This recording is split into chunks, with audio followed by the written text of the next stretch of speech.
खुलुमबाय आं जनालि बर' नोंथांमोनखौ गिबियावनो आंनि चेनेलाव बरायनानै लाग्रोनाय जाबाय। लोगोसे गोजोन फुंबिलिनि बयनिसिमबो गाहाम हामलायनायखौ जासिहरनाय थाबाय। दिनै 2023 मायथाइनि 25 अक्ट'बर नोंथांमोननि थाखाय आं गोदान खौरां लानानै फैबावलायबाय। मिजिंथियो अननानै खौरांखौ जोबजासे नायलांगोन होनना। बिदिब्ला खौरांखौ जागायदिनि। गिबि खौराङाव दङ दरं जिल्लानि कारुपेटियायाव हाखौ लानानै गिख्रंथाव बुथारलायनाय जाथाय। मोननै हान्जानि गेजेराव हाखौ लानानै नांज्लायनाय बुज्लायनाय दाङाबाजियाव 4 सुबुंनि जिउ खहा। मिथिना मोननाय बायदिब्ला कारुपेटियायाव हाखौ लानानै नांज्लाय खमज्लाय जाबाय थानाया दिनै गिख्रंथाव बुथारलायनायसिम सौहैबाय।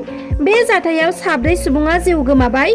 बेनिनो 2 जाथायसालियावनो जिउ गोमायो आरो 2 गोब्राब जोखोम जानायाव हस्पिटालाव लांबाय थानाय समावनो लामा ससेयाव बिसोर 2 जिउ गोमाबावो।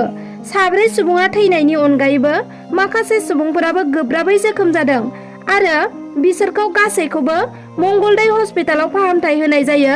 बे गिख्रंथाव बुलायलायनायाव जाथायसालियाव जिउ गोमानाय 2 सुबुंखौ जहेर आली एबा खारे आरो बिनि फंबायनि बिसि माफिया काटन होननानै सिनायथिनो हादों। जाथायनि बागै सुलुङाव फोरमायथिनाय बायदिब्ला कारुपेटिया नोगोरनि सरथा नोगोरनि थागिबि रुंसारि सिनारुद्दिननि फिसाज्ला हामेज आली आरो आधब आलीनि हाखौ 80 सुबुंनि हानजाया गाग्लोबनानै सेनो नाजादों होनना मिथिना मोन्दों।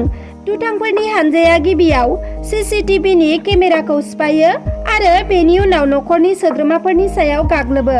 सिखा रुवा लावथि बायदिजों गाग्लोबनायाव हा बिगोमा जाहेर आली आरो फंबायनि बिसि माफिया काटना जाथायसालियावनो जिउ गोमायो।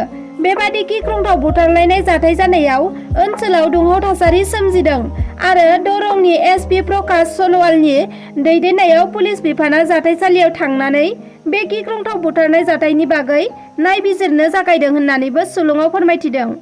आरोबाव दुखुनांथाव जाथाय। रायजो नाङैनो दुर्गा फुजानि रंजानाय थासारि समावनो मरानाव गिख्रंथाव लामानि जाब्रबथाय। पुलिसनि गारिजों सौग्रावनानै सासे उन्दै बैसोनि हिनजावसाया जिउ गोमादों। समबारखालि मोनाबिलिनि 7:30 रिंगायाव जादों बे दुखुनांथाव लामा जाब्रबथाया। पुलिसनि गारिजों सौग्रावनानै जिउ गोमानाय हिनजावसाखौ महामारा बलबिल गामिनि रश्मिता गुर होननानै सिनायथिनो हादों। रिपर्ट बायदिब्ला रश्मिता गुरआ मैया मोनाबिलियाव बिमाजों लोगोसे दुर्गा फुजा नायनो थांदोंमोन। बे समावनो बामुनबारि पुलिस आउटपस्टनि आइसि अनुप गायननि बेसेन गोसा गारिया उनथिंजायनिफ्राय फैनानै हिनजावसाखौ सौख्लायफैयो आरो जाथायसालिनिफ्राय खारलांनो नाजायो। नाथाय जायगानि सुबुंफोरा बेंथेनानै हिनजावसाखौ जाथायसालिनिफ्राय देहा फाहामसालिसिम फाहामथायनि थाखाय आइसि अनुप गायनखौ नारसिनो। नाथाय बेनि उनाव बिथाङा जाब्रबथाय जानाय गावनि गारिखौ पुलिस आउटपस्टआव दोननानै गुबुन गारिजों हिनजावसाखौ देहा फाहामसालियाव लांनायनि बाथ्रा होनानै आउटपस्टसिम थाङो। नाथाय हिनजावसाखौ मेडिकेलसिम लांनो थाखाय पुलिसआ गंसेबो गारि दैथायहरैलाय गोबाव सम नेबाबो मोनैनि नखरनि सुबुंफ्रा हिनजावसाखौ गंसे इ-रिक्साजों मेडिकेलसिम लाङो। बेनि उनाव गोब्राब जाथाय जानायनि थाखाय पुलिसनि गारिजों हिनजावसाखौ डिब्रुगड़ मेडिकेल कलेज एन्ड हस्पिटालाव लांनाय जादोंमोनब्लाबो हिनजावसाया देहा फाहामसालियावनो जोबथा हां लायो। बबेखानि बे जाथायनि उनाव हिनजावसानि नखरा आइसि अनुप गायननि हेंथायै FIR होदों होननानै मिथिना मोन्दों।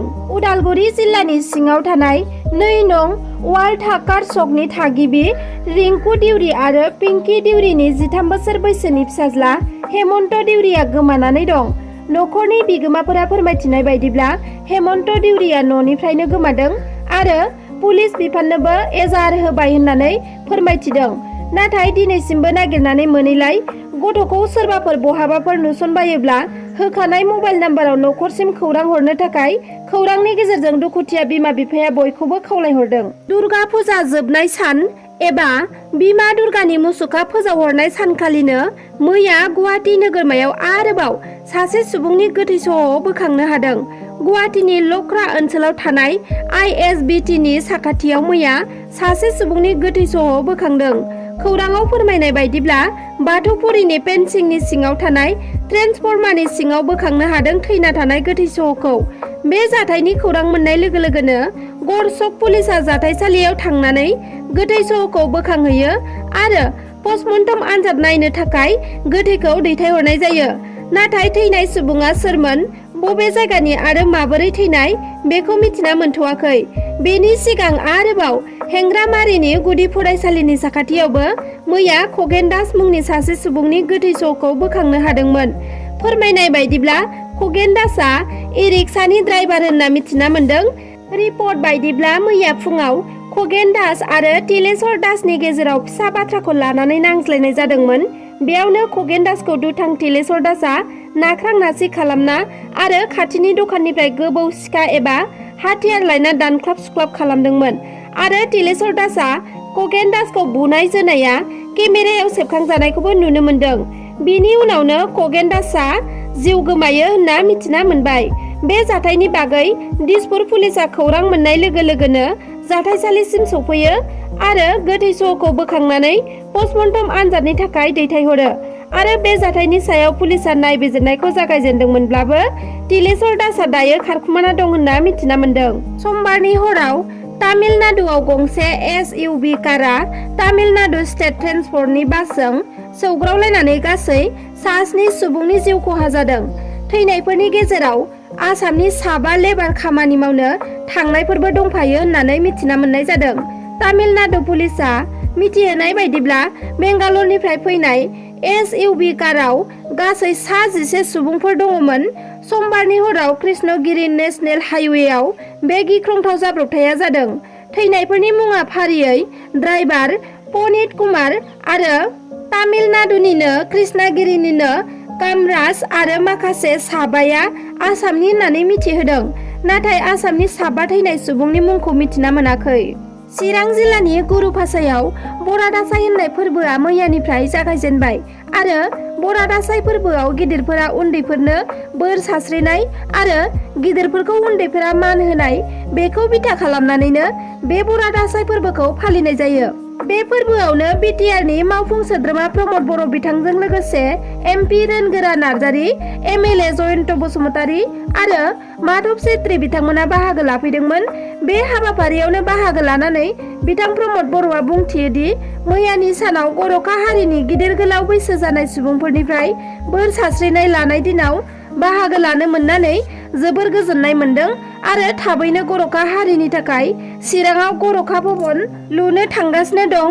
बेजों लोगोसे उदालगुरि जिल्लायावबो दुर्गा फुजानि मुङाव 1 कौटिनि गंसे अडिट'रियाम लुनो थांगासिनो होननानै फोरमायथिदों बिथाङा। दिनैनि खौराङा बेखिनियानोमोन।